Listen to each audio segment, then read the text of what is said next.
Hi everybody, Dave Sullivan here with Lisa Whitman from Mortgage One. Lisa. We really appreciate you being with Mortgage One. How long have you been with the company? I've been here 20 years, Dave. 20 years, wow. Yeah. How did you wind up getting in the mortgage business? Actually, it's a funny story. I ran a motorcycle dealership for years. It was my only other job, and I was doing F&I there, and I thought there's got to be something bigger than motorcycles. So I thought houses. Coincidentally, Mark Workins walked in one day and bought 2 jet skis from me, and I kept in touch with them and interviewed, and here I am. Funny. Yeah, it's weird how you kind of wind up in this business. You certainly don't start out dreaming of being a mortgage broker. Oh, no. Definitely not. Definitely not. What do you like best about working with Mortgage One?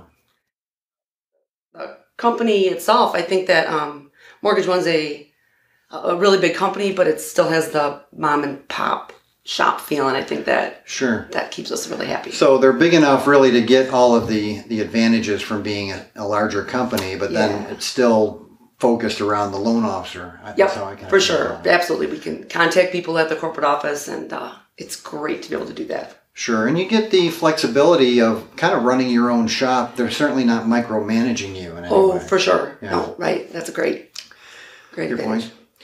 Can you paint a picture of how your branch works and how you attract business? Yeah. You know what? We're real tight with our realtor base, so we do a lot of work really closely with our realtors and business partners. We have a really well-oiled machine, so I think that if you said paint a picture, that's the best I can do in a short sentence. Sure. So you've really got almost specialists in different departments, right? And then you kind of hand that off to them, maybe in like a production line. Absolutely, absolutely. The people that are best at what they do is where they're sitting, and we do move people around a lot and change them on the seats on the bus, I think people say. Sure, okay. So, yeah. Who's driving the bus? I'm driving the bus on Team Lisa. We do have other teams at the branch, but sure. That's great. Well, you're always at the top of the list as far as volume and production, so we really appreciate you having us with us. Thank you. Now I just want to ask a few more personal questions. Are you married? Do you have kids? Where'd you go to school? All those kind of things. Yes, I'm actually married to my high school sweetheart. We reconnected years back. He has a daughter, so I have a stepdaughter and a grandchild. So you're grandma. I'm a grandma. Yeah. Good. I want to point that out. Thank you very much. I'm also a grandfather, so don't feel bad. Okay. Right? We all get there eventually. Hopefully, right? Yeah, right. If everything goes right. So. Right. Now we've just got a few rapid fire questions we're going to talk about. What is the most interesting thing about you that people wouldn't learn from your resume? I thought about that when I watched Brandy on her interview, and I got to say, probably a lot of people don't realize I like to get my hands dirty. So I do like to be outdoors. I'm still a motorcycle gal, 4-wheelers. I just went riding for hours last weekend. Do you have a motorcycle? I do. Okay, what kind? I have several 4-wheelers. What's your favorite motorcycle? Probably my quad. I have a TRX 250R. Right. Very rare. So quad's not really a motorcycle though. My motorcycle right now is a 2-wheel enduro. Okay. But I did have a CBR 600. Okay, very cool. Yeah. So I grew up on a Honda Trail 70. Oh, yeah.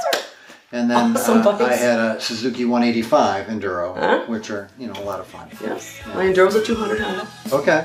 Yeah. Awesome. What is your favorite 90s jam? Did you think about this one? I'm an 80s girl, so... Okay, what's your favorite 80s I gotta say, I was a big hair band person. The Outfield. Yep. R&B. Okay. So, all right, good. Anything 80s. What's your favorite band from the 80s? If you could go back to the 80s right now and pick a band. The Outfield sticks up. Because they're in my car, and if that jam comes on, I'm blaring it. Yeah. What's the weirdest thing you've ever eaten? And now I'm picky. I'm a very picky eater, so I've had a escargot, but that was about it. Snails? I do the fake sushi, and I did it because it was amazing. And it was at Mr. Paul's, and it tasted like a filet. Okay, really interesting. You wouldn't expect that. Nope. No weird food. If you could fly anywhere for free, where would you go? Well, Vegas is probably my favorite spot, but if it was for free, it would be like like a Bora Bora or a Fiji. Yeah. Something far. Yeah. Have you ever been to a tropical location, or what is your favorite tropical location you've ever been to? I haven't been to much other than Florida and Mexico. Mexico? So, yeah. Trips down to Mexico with Mortgage One? Yeah, with Mortgage One. Yeah. Yeah. Very it's always cool. a beautiful place they pick. So, what's the best piece of advice you've ever received? That's a good question. You know what? When anybody asks me this question, I can answer it really easy. One of my realtors told me probably 10 years ago that I needed to slow down. And shocking. I know. Specifically, she meant I was with an elderly couple, and I'm just way too hyper and strung out, and I was a little irritated at first. You know, like, don't tell me what to do. I know how to handle it, and I got to tell you, ever since then, when I switch my thinking to who I'm dealing with, it has changed my business. It was the best piece of advice I ever got. So really what they were talking about is mirroring, right? Absolutely. So you were just kind of feeding off the energy that the customer gives you and reply back with it. Because a lot of times people like to do business with who they are like. Yep. Right? And yep. That's the whole theory behind mirroring. Yep. So, it's difficult for me because I'm so, fast-paced, but it's changed everything I did. Right. You don't want to lose your personality, but you want to conduct yourself in a way that makes them comfortable. Right. Right. Yeah. Very yeah. good. It was a great piece of advice. What realtor was that? Do you remember? It was Debbie Gagnon. Okay. Yeah. Do you still work with her? I do, and I thank her usually once a year for that advice. Awesome. Yep. I always tell her that it was the best thing she ever did for me. So where'd you go to high school? I went to Fraser High. Fraser? Yeah. Okay. Born and raised in? Roseville. Okay. Roseville, and I was on that border, so I went to Fraser. All right, cool. Yeah. So if you could teach a college course, where would you, or what would you teach? At Harvard. No, at Harvard, anywhere. Anywhere. You know what I think? I think I would teach is how to deal with stuff after 40. Later in life. Well, you'd be an expert at that. Yes, I would be. Later in life, nobody tells you, especially how to balance a checkbook, but further down the road, what retirement really means. And now that I'm, so much older, I'm looking going, gosh, if I would have listened to my parents and put that $10 a week away. People don't realize. I think it's got to be more impactful. Yeah, how if they just did a little bit early, it would really benefit them in the long run. Yeah, and insurance, Dave, too, and going through a lot of stuff with my parents as far as Medicaid and Medicare. I didn't know there was a difference. Sure. There is no class to tell you how to take care of your parents or the elderly or anything. Right. We're all going through that now. I totally agree. My mother-in-law is can barely live on her own, and it's a difficult time. It is, because you still have adult children for sure, and maybe even grandchildren. Yep. So it's tough. I just think that should be a class. So, that'd be a good class. So it'd be like I would teach the early credit learning stuff, and then you could teach the later in life stuff. Yeah, for sure. We'll approach Harvard on that. They'll love me. Yeah. Okay, so this is a fun one. What would your ideal superpower be? And you can't pick time travel because Brandy already picked that one. Oh. Yeah. So. You know what? I don't think much about superpowers. I would be passionate about healing people. If is that a superpower? That would be a superpower. It would be mine. Like Jesus. Right? Yeah, I guess. Yeah, just healing the ill. I don't know. I that's don't a have great any superpower. I don't like to fly. I don't like to. What would your uniform look like? A nurse, maybe. Ooh, I don't know. Yeah. Maybe a nurse. Doctor, or doctor.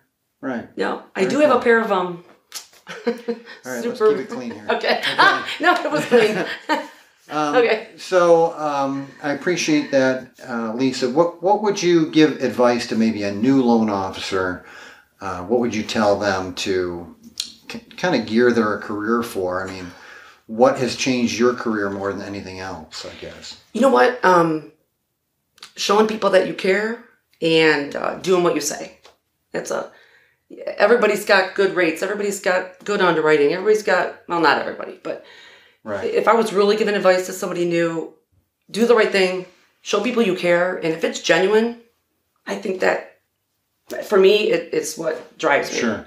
Yeah, it's for sure. I mean, it's a good advice for everybody. Work hard, show up on time, all that stuff is hopefully, should normal. Be there. Yeah, right. Above and beyond. And above and beyond, but you've got to care. If you want to go above and beyond and you show people you care and do things and random act of kindness and all that, I think that goes a long way. Great. Well, Lisa, I appreciate it. Thank you, Dave. Thank you very much.